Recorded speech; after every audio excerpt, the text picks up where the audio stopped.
May best na ito yan.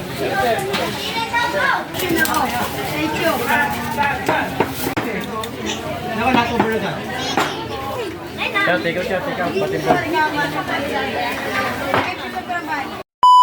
Alright, mga idol, isang magandang umaga na naman po sa ating lahat. Ngayong umaga po ay dadayuhin namin ang Kuya Oliver's Gotohan sa San Juan, Batangas. So tara, let's go!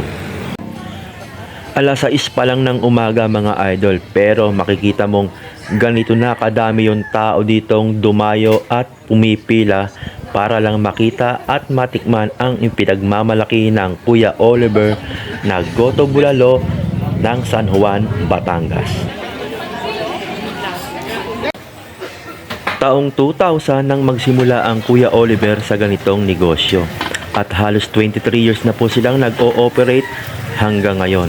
At dito sa malalaking kaldero na ito, dito nila pinakukuluan, pinalalambot at pinalalabas ang tunay na sarap ng baka.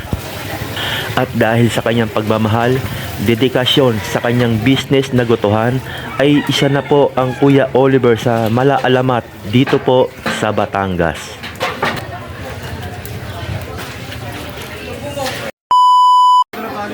At pagkatapos magluto ng Kuya Oliver, dito na siya didiretso rin po ang magtatadtad, maghihiwa at magpaparte-parte ng order ng mga customer. Shoutout sa Super Balansa TV!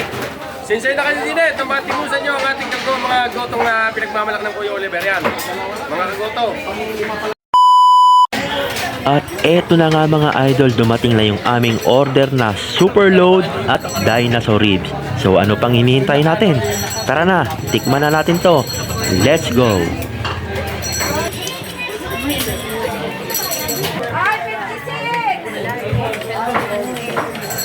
Maraming salamat po sa lahat ng supporters mga idol at maraming salamat din po Kuya Oliver Gotohan.